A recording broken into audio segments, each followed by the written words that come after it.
राजस्थान में राजनीतिक सरगर्मियों के बीच वोटिंग प्रतिशत का बढ़ना राजनीतिक पार्टियों की धड़कन बढ़ाने के लिए काफ़ी है। राजस्थान के राज में ही राज शामिल है और इस बार राजस्थान के चुनाव में बात भी राज या रिवाज बदलने की ही चल रही है। मतदान खत्म होने के बाद इसका लगभग जवाब मिलता हुआ दिख रहा है। राजस्थान में वोट प्रतिशत बढ़ने से भाजपा काफ़ी खुश दिख रही है तो कांग्रेस अंडर करंट गारंटी से काफ़ी उत्साहित दिख रही है।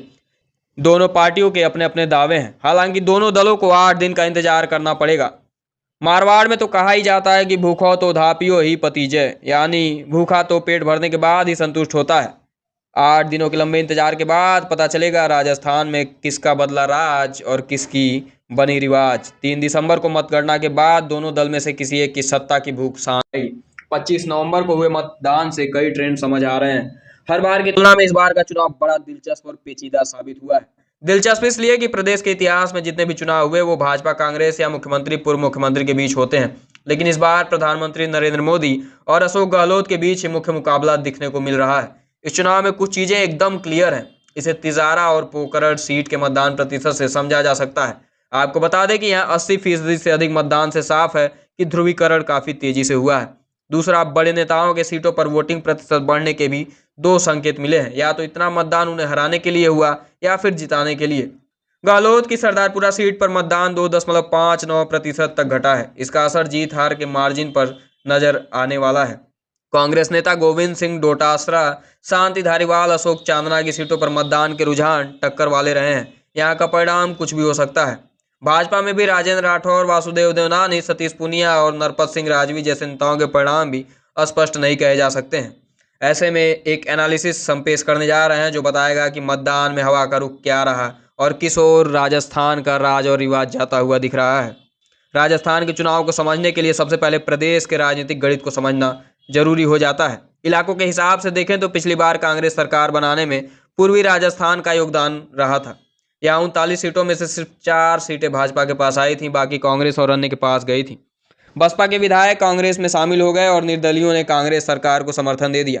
इस बार भाजपा को भी सबसे बड़ी उम्मीद पूर्वी राजस्थान से ही है। पिछली बार की तुलना में यहाँ मतदान भी चौंकाने वाले हुए हैं। यहाँ दोपहर 2 बजे तक ही रिकॉर्ड तोड़ 40% वोटिंग हो चुकी थी। स्वभाव और तासीर से यह समझ आ रहा है कि यह इलाका पिछले चुनाव की तरह इस बार भी चौंका सकता है। हालांकि 3 दिसंबर को पता चल जाएगा कि ये वोट बैंक पिछली बार की तरह एक तरफा कांग्रेस की ओर गया या बट गया। इसको लेकर ग्राउंड पर हमें 2 फीडबैक मिले। जब हम ग्राउंड पर पहुंचे तो पहला फीडबैक ये रहा कि सचिन पायलट के साथ जो अन्याय हुआ उसे लेकर एक वर्ग के मन में बदले की ललक दिख रही थी। दूसरा ये कि भाजपा ने जबरदस्ती राजेश पायलट और सचिन पायलट को लाकर गलत किया। इससे समाज में नाराजगी हो गई। 24 घंटे पहले भाजपा और कांग्रेस ने राजनीतिक फायदा लेने के लिए पायलट का इस्तेमाल तो कर लिया, लेकिन जनता किस पक्ष में फैसला देती है ये देखना होगा। हालांकि इतना तय माना जा रहा है कि कांग्रेस यहाँ 2018 जैसा संभवतः प्रदर्शन नहीं कर पाए। पूर्वी राजस्थान की सीटें बहुत कुछ तय करने वाली हैं। शेखावटी को लेकर तो कहा जाता है कि यहाँ मतदाता बेहतर समझदार है। कोई भी चुनाव हो, यहाँ के मतदाता लहर या भावनाओं से ज़्यादा प्रभावित नहीं होता। 2013 में विधानसभा चुनाव में मोदी लहर का असर चूरू को छोड़ बाकी जगहों पर इतना नहीं था। यहाँ मतदाता सबसे पहले प्रत्याशी देखते हैं, इसके बाद जातीय समीकरण और फिर विकास। शेखावाटी का वो इलाका जहाँ से राष्ट्रपति, उप प्रधानमंत्री, मुख्यमंत्री और उपराष्ट्रपति जैसे राजनीतिक पदों के लिए नेता निकले हैं। वर्तमान में इस इलाके से कांग्रेस के प्रदेश अध्यक्ष गोविंद सिंह डोटासरा भी हैं, जो मोदी लहर के बावजूद पिछली बार जीते थे। इस बार कांग्रेस से ही भाजपा में आए पूर्व सांसद सुभाष महरिया ने मुकाबला कांटे की टक्कर में ला दिया है। यहाँ मतदान 2.08% बढ़ने से कांटे की टक्कर दिखती बन रही है।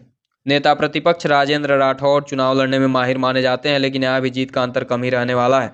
पिछली बार भी चुरू में राठौर 1850 वोट से जीत पाए थे। हवा के रुख के हिसाब से कांग्रेस की सीटों में ज़्यादा बढ़ोतरी नहीं दिख रही है। शिव पोकरण, गूढ़ा मालानी, सूरसागर, नागौर, खिवंसर, डिंडवाना जैसी सीटों पर नतीजे देखने वाले होंगे। मारवाड़ की 43 सीटों में सबसे ज़्यादा सीट जीतने वाली पार्टी सत्ता तक पहुंचती है। 2013 चुनाव में कांग्रेस इसमें 3 सीट ही जीत पाई थी। पिछले चुनाव में कांग्रेस ने 22 सीटें जीती थी। बाड़मेर जैसलमेर की 9 सीट में से 8 सीट कांग्रेस के खाते में गई थी। इस चुनाव में बाड़मेर जैसलमेर सीट पर कांग्रेस की संख्या घटने का अनुमान लगाया जा रहा है। बीजेपी का दावा यहाँ 30+ सीटों का है। 2 सीटें अन्य के खाते में भी जा सकती हैं। इन सीटों पर कांग्रेस ने 7 विधायकों को रिपीट किया गया। स्थानीय विधायकों को लेकर लोगों में गुस्सा कहीं न कहीं पिछड़ने की वजह हो सकती है। जोधपुर जिले में इस बार कांग्रेस को 3 से 4 सीट पर संतोष करना पड़ सकता है। 6 सीट बीजेपी और 1 सीट आरएलपी के पास जा सकती है।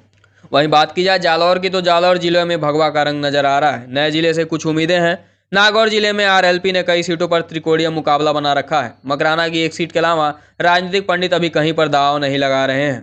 हालांकि 2018 के चुनाव में यह बात बदल गई थी। मेवाड़ वागड़ की 28 सीटों में सर्वाधिक 14 भाजपा और 11 पर कांग्रेस जीती, लेकिन सरकार कांग्रेस की बनी थी। हालांकि यहां भाजपा पिछले चुनाव की तरह आगे रहने में भारी दिख रही है। गुलाब चंद कटारिया की कमी से उदयपुर में घमासान वाली स्थिति हो गई है, लेकिन बहुचर्चित कन्हैया लाल मामला इस इलाके को प्रभावित कर रहा है। पिछले 4 चुनाव में सीएम फेस रही वसुंधरा राजे को लेकर लोगों के मन में जितने सवाल उठे होंगे उतने ही शायद खुद राजे के मन में भी उठे होंगे। इस चुनाव में भाजपा ने उन्हें चेहरा नहीं बनाया। भाजपा सीएम फेस बनाए या न बनाए, इससे इस क्षेत्र के वोटर्स पर कोई प्रभाव नहीं पड़ता, क्योंकि ये क्षेत्र राजे का प्रभाव क्षेत्र है। वर्ष 2013 में भाजपा की आंधी चली थी। मोदी लहर और राजे फैक्टर दोनों सिर चढ़कर बोले थे। 2018 में खान घोटाले सहित अन्य भ्रष्टाचार के आरोप, उम्मीद जितनी भर्तियां नहीं निकलने व कोर्ट में अटकने पर युवा आक्रोश, खिलाफत में लगे नारों का असर यहां दिखा। इससे भाजपा को यहां नुकसान हुआ, लेकिन उनके गृह जिले भी की एक भी सीट कांग्रेस छू नहीं पाई। इस चुनाव में आखिर टिकट मिलने वाले यूडीएच शांति धारीवाल और प्रहलाद गुंजल के कारण कोटा उत्तर और मंत्री प्रमोद भाया के कारण अंता, मंत्री अशोक चांदना और पूर्व मंत्री प्रभुलाल सैनी हिंडोला जैसी सीटों पर रोचक मुकाबले में हैं। पिछली बार 74.06% लोगों ने नई सरकार का फैसला किया था। इस बार 74.96% लोगों ने वोट दिए। हालांकि चुनाव आयोग एक दिन बाद फाइनल आंकड़े जारी करने वाला है। ज़्यादा है कम वोटिंग के मायने की बात की जाए तो पिछले 4 चुनाव को देखें तो ज़्यादा है कम वोटिंग के अपने अलग अलग मायने हैं। पिछले चुनाव के आंकड़ों के आधार पर अगर वोट प्रतिशत के नज़रिए से देखें तो यदि 3 से 4% तक मतदान बढ़ता है तो फायदा भाजपा को मिलता है। वोट प्रतिशत 1% तक कम हुआ तो कांग्रेस सरकार बना लेती है। यह एक पैटर्न है जो 1998 के इलेक्शन से देखने को मिल रहा है। इसलिए राजस्थान में वोटिंग का घटना या बढ़ना काफ़ी हद तक रिजल्ट की दिशा तय करने वाला साबित होने वाला है।